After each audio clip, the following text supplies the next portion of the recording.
Hey everybody, welcome to another episode of On Air with your host Owen Richards, and today I'm joined by Tom Bianchi. Now Tom is the VP of Marketing for EMEA at Acquia. EMEA at Acquia, that's a good rhyme. I didn't realise until I said that out loud on record. There you go. I'm sure somebody's mentioned that before, but Tom's joining us today, and he's going to be talking about the difference between creating demand and capturing demand. I'll touch on that in a minute. We'll give a bit of justification and explanation behind that. But Tom, firstly, welcome to the show and thanks for joining us. Yeah, thanks for the invite. So great to be here. Yeah, really good to have you on. Looking forward to the topic. Actually, it's a different one to something that we've had on before, so that's fantastic. And I guess before we get into that topic, we always like to give our guests 2 minutes. So who's Tom? Who's Acquia? Some people may know you, but many people listening, watching won't. So let's give them the opportunity to learn a bit about you. Yeah, sure. Thank you. So Tom Bianchi, I'm a B2B marketer. I've been in, the technology space for 15, 16, 17 years now, something like that. It's absolutely flown by. I guess my specialty has always been, taking fledgling software companies and helping them grow. I've been in all kinds of different roles, within the marketing side. I've also led BDR teams in the past too, so I've kind of crossed over the line that many people don't cross over between sales and marketing. Acquia, we're coming off of 15 years old actually now, which for those who've added the company, I'm sure has flown by. And in case you don't know what we do, the easiest way to explain it is we're a software company and we help people host, build and create their digital experiences that serve their customers and help their businesses grow. Very good, very good. Right, let's get straight into topic. This is what we like to do. Quick intro, move on. That's lovely. Let's get into topic. So, creating demand versus capturing demand. Now, you know what that means. Not everyone watching and listening will. What on earth does that mean to you? Yeah, well, so listen, every company out there sells something, right? And you sell something to people who have a problem that they're trying to solve. That's the basics of economics, effectively. When you start a company, you might be bringing a completely new solution to market or a variation of a solution. There is something that gives your company a unique selling point. And so the difference between creating demand versus capturing demand is when you're brand new in a market, you really have to do this creation of demand. You have to let people know who don't already know who you are or what your product does, that you're there and you've got a solution for them. You have to do that in their language so that they understand what's going on, and you have to really show value quite quickly. That's a longer sales cycle typically, and the type of things that you will do, the tactical things that you will do, be that in a sales role or a marketing role, will be actually quite different from the opposite scenario, and that's the capturing demand side of things. So when you're a little bit more established in a market, or you're bringing a very well established product or solution to market, people already know that they have that problem. They already know what they're trying to fix, solve, get better at. And so then it's about making sure that rather than buy one of your competitors, they buy your product. And that's capturing demand. That's very different. And the types of things that you will do to really tap into that existing market is a different, set of steps than the creating demand. Interesting. So, question for you. Yeah. Does every company go through that? Because one of the things that came to mind is that you building a product are not necessarily category creating, but to some degree, you're trying. People don't know that product exists when it's new for the first time, or when there's only a couple of suppliers. When you're doing something more traditional, let's call it recruitment. Yeah. People know it exists. There's a level of demand. It might not be for you, but for the service already. So, is this a specific journey that happens with certain types of organisations, or can you see it across any org? I kind of see it across any organization. And so taking your recruitment example, which is a really good one, right? It's actually a really difficult market to differentiate what you do versus somebody else. Yeah. But that's a perfect example of why, if you're a brand new entrant into that market, you're going to need to create the demand. Now, in this instance, you're not creating the demand for a new product or service. You're creating demand, though, for why you are better than anybody else, and that, differentiation point. And when you're brand new, that's the key. You've got to do that very, very well. And it's actually almost more important to do that in a really crowded space. Really valid point. So let's look at that earlier stage piece, that creating demand. I'm just keen to understand that when you've been in that mode, Yeah. what's the difference? What are you doing that you're maybe not doing in the later stages? Yeah, definitely. And so I'll get into sort of some of the details of it from a marketing side. I'll touch on some of the sales side stuff as well. So from a marketing side, when you're in that creating demand phase, you're really trying to, get your name out there and start doing something, or you might be in a brand new category, as you talked about. You're essentially talking to people who are at the very, very beginning of a sales cycle or even a discovery cycle, right? They're not even in the awareness stage about your brand or your product yet. And so the way that you communicate as a business and the way that you talk has to be very, very different. And that's the simplest way to say it, because if you think about both sales and marketing, fundamentally what we're doing is communicating, right? And so, as the postman shoves something through my letterbox. You had Weird on the show, don't worry.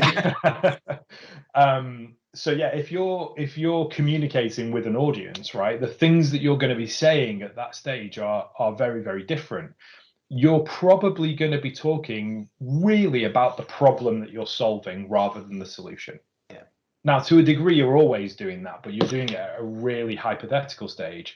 You might even be trying to paint a picture of a problem that somebody didn't know they had, right? And so I'll give you one example from earlier in my career. I used to work for a software company called Snow.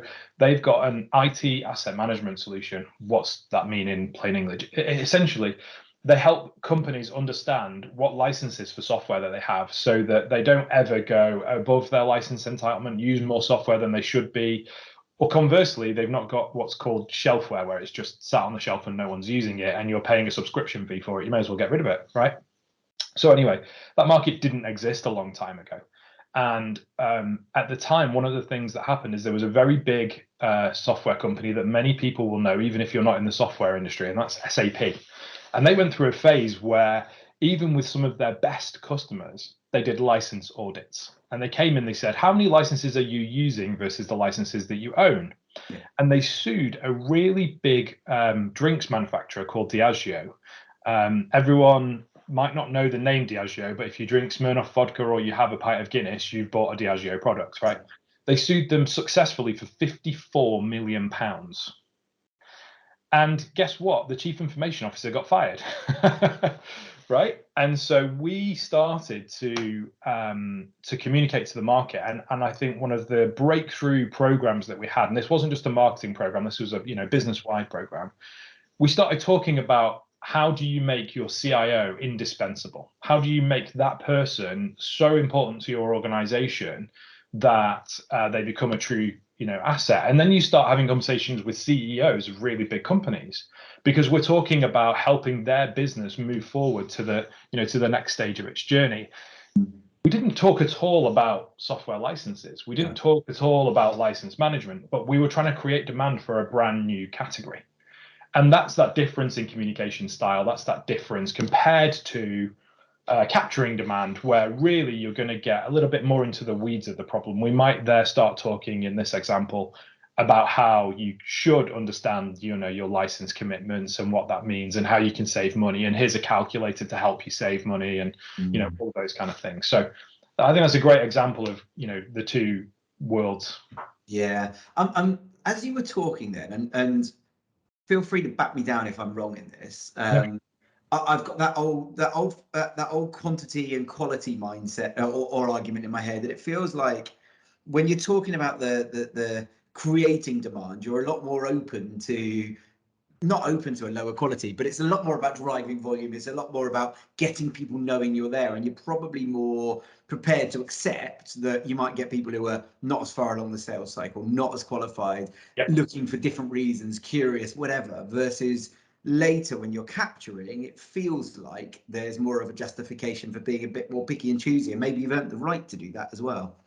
Yeah, I think you're absolutely spot on. So in the creating demand side of things, to use that old fairy tale, you've got to go kiss a lot of frogs before you find your prince, right? You've got to go and speak to a lot of people. And even in a sales role, you are creating demand, right? You're building awareness for the solution that you're offering by talking to those people. And that's why you see very often in the industry that I'm in, which is high tech and software, we go through this what's called hyper growth phase, right? And that's where we overemploy the number of people that we need, right? We have a massive team of business development reps, or we even work with great agencies like Air Marketing to help really expand the reach and the number of conversations that we're having, right? That's a volume game. When do you know that you're ready to start the process of switching from one mode to the other? Do you know, or does it happen organically? And I'm going to guess there's a period of time where you're kind of in the middle somewhere as well, and it probably takes a period of time before you can genuinely realize you've moved from creating the demand to capturing the demand. I'm just interested to learn a bit more about that journey. Yeah, definitely. Well, and here's the really interesting thing, actually. Particularly if you're an organization that sells more than one product, you might have to be doing both of these things to different markets continuously forever. And that's sometimes where people kind of fall foul of their own strategies. They try and apply the same thing to all of their markets all in one go, right? Without actually acknowledging that you might need a different approach for a different product in a different space.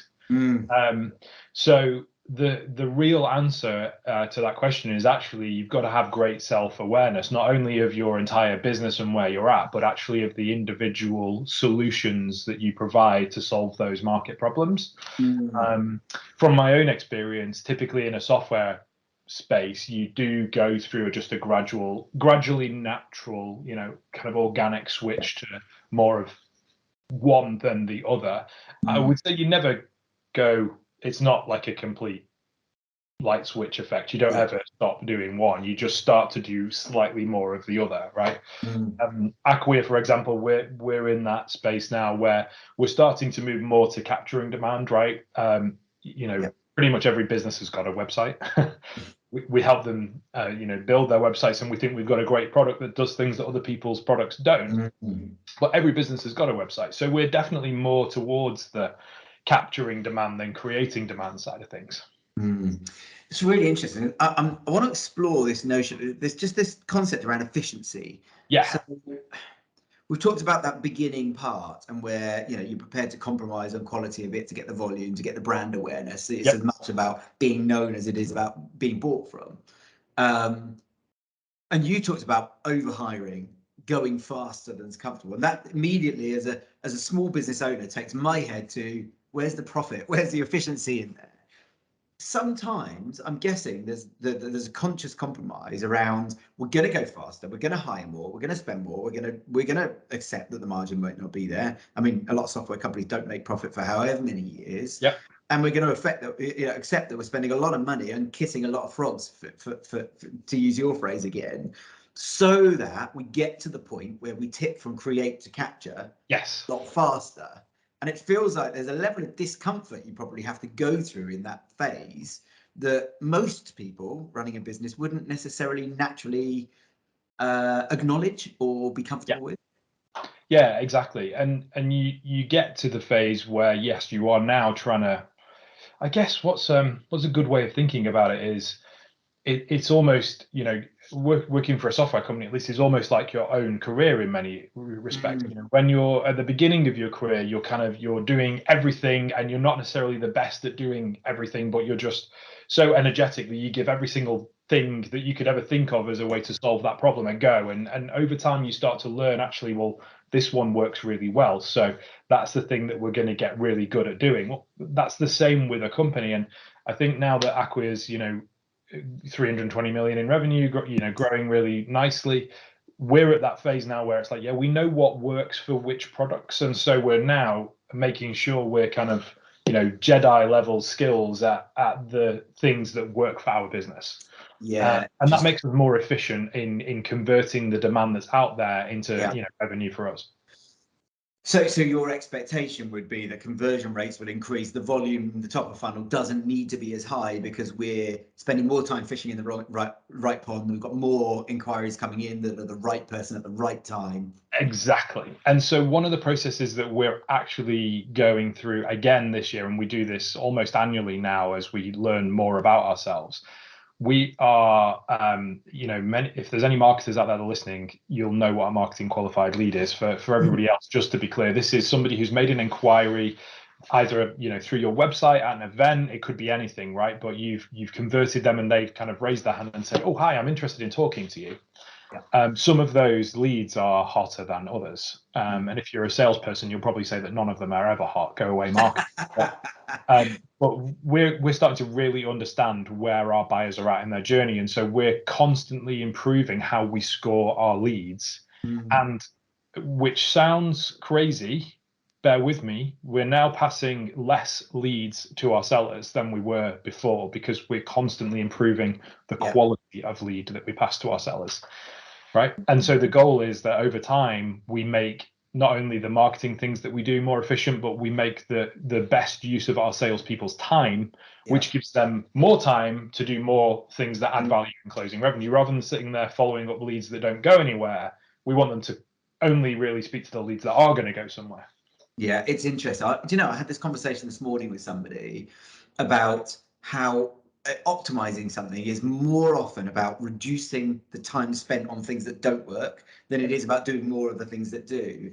And I think quite often people see it as the other way around. So, in our language, if you've got 1,000 companies to phone and we know that 200 of them never answer the phone, well, let's just focus on the 800 that do, and we're automatically achieving that by reducing the things that don't work. And in marketing, that might be the campaigns you're running in PPC, or the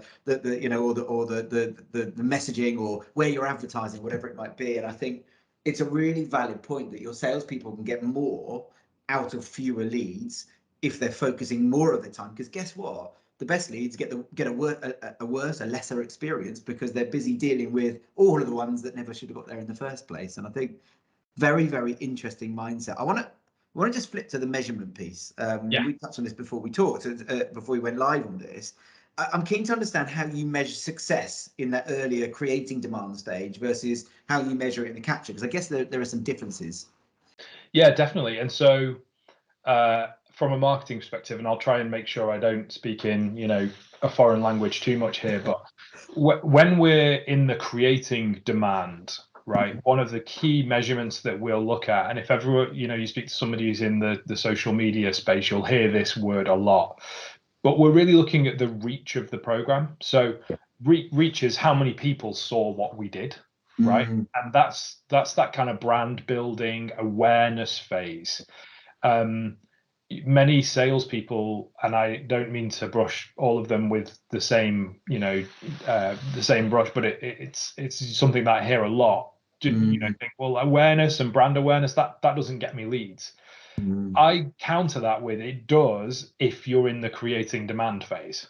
If nobody knows who you are, then you're never going to get any leads. So the first thing they need to do is know who you are and what you do, right? So in that creating demand, the thing that we're looking at is, as long as it's a qualified audience, how big of an audience can we reach? And how many people are going to understand what we do as quickly as possible? And then we'd be looking at engagement with the programs that we put out. And engagement could be as simple as, in a social media world, a like or a comment. In a website world, that would be visitors and looking at your pages and potentially downloading stuff. Might not fill in a form yet. It could be an ungated asset that they're reading or downloading.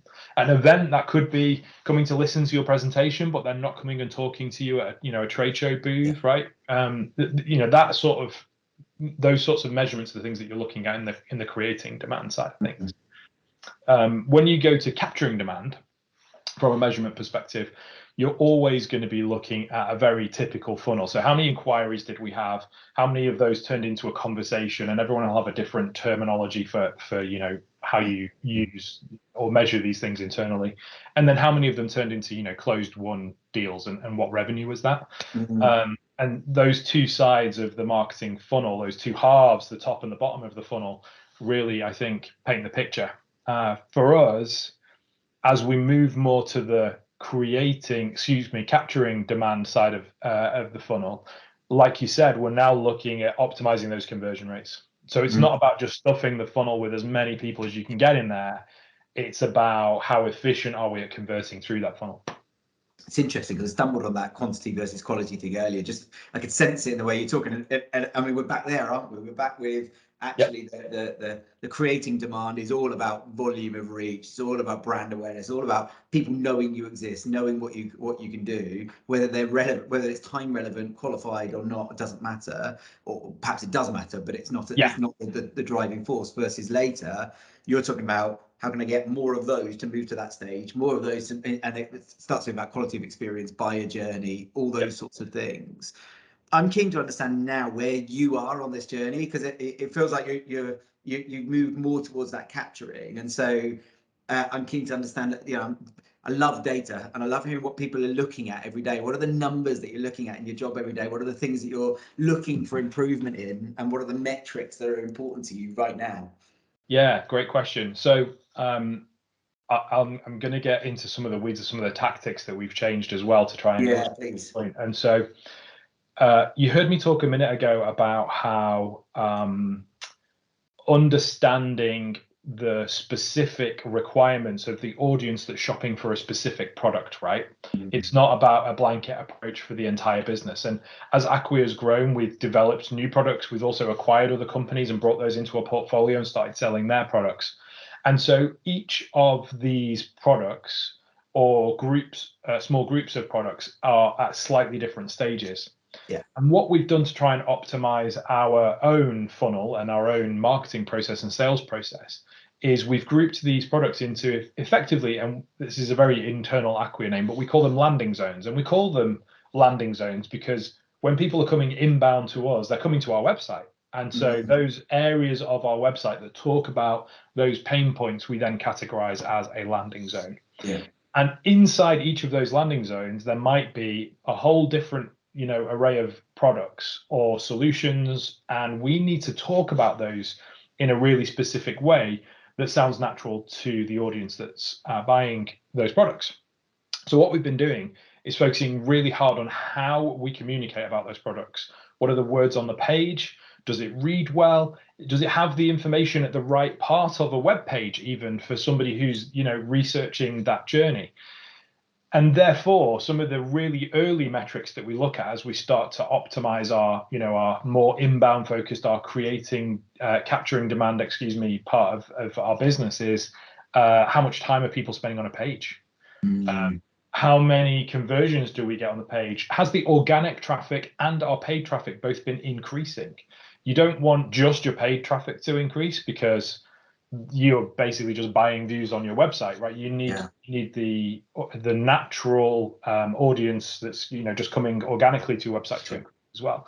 So there are early stage indicators, and then as we move down the funnel, and as I said, we've been redefining the MQL. Now we're starting to look at, okay, are those conversion rates from a lead to a first meeting, from a first meeting to a qualified opportunity, from a qualified opportunity to close one? We want to see those starting to close up. And we're probably about 4 or 5 months into this journey. We see it anyway, where we've been kind of actively measuring it. And we're now we've seen the more, those early signs, the time on page, that kind of thing improve. We're now starting to see the conversion rates improve. We know where we want to get to, and we still got a way to go, but they're the things that we're looking at.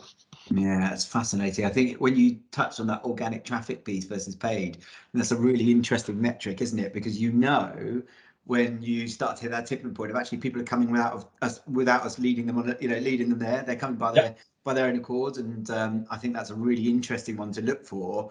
And to be able to tie back to are we creating, or are we now in a mode of capturing, and therefore does the messaging need to change, does the process need to change? Exactly. I mean, that really talks about the intent of the buyer as well, or the intent of the website visitor at that point. And when we went through this MQL redefinition model, we really focused on actually what's the intent of that action that person's taken. What are they actually meaning to do by that? We could make an assumption about it and probably kid ourselves that if somebody downloads this white paper that we spent a load of money and a load of time writing, that's a really important asset. And so they're going to be a really hot lead if they just download that one piece of content.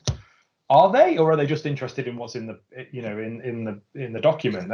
They might not be ready to buy. That might not be a signal of intent. And so I think another key takeaway for anybody who's trying to think, where am I in this journey, is really be honest with yourself about the metrics that you're looking at and, you know, those signs that you're getting from the audiences that you're serving. The question you may not have asked me, expected me to ask, can the same people, the same marketing team switch from one mode to another, or do you need different types of people? Because I don't know about you, I find it hard to switch out of a certain mode, you know, very driven by, right, let's grow the following, let's do this, it's brand, it's, you know, and then, you know, the strategies that we use to probably create demand more than anything else. I think we're probably somewhere between the two. Yeah. But I think it would be really hard to shift the team away from one completely into another. I know it's never that black and white, but I guess my question is, can the same team switch mode easily, or do you have challenges on that journey? Really good question, actually. I think to a point, you know, any good marketer, I'm going to talk about marketing first here. Any good marketer will know where they're at in that journey. And particularly if you're in a demand generation role, you should hopefully be able to adjust. I can tell you from an Acquia perspective, one of the things that we've done to help us is actually build up our content team and our creative team more to make sure that the quality of the content that we build is better and that the way that we're communicating is better, because that makes that engagement much more natural with a contact, you know, with somebody who's coming into our website. And that's really what drives that organic traffic increase, right, as that early stage measurement on your website. I think from a sales perspective, that's a really, really interesting topic, because there's the old notion of hunter versus farmer and that kind of model, right? And I've worked with sales leaders who have got very different kind of mindsets and methodologies over the years. Some are really, really good at working a small number of accounts and, you know, will go and farm a lot of revenue out of those businesses. If you ask that person to pick up the phone and dial 100 times in a day because you've got, you know, this great list of people who came and watched a presentation at an event, they'll never do it. So I think it's a bit more binary in the sales world. I think you do have more hunters versus farmers. I think that's a real thing. Yeah, and I think, you know what, my brain went exactly to the SDR level, where you're looking, you're saying, well, okay, you know, we've created a condition at the beginning of the business. Let's say that journey is 5 years, for argument's sake, where we've volume incentivized people, book as many meetings as you can, get that white paper out to people, whatever it might be.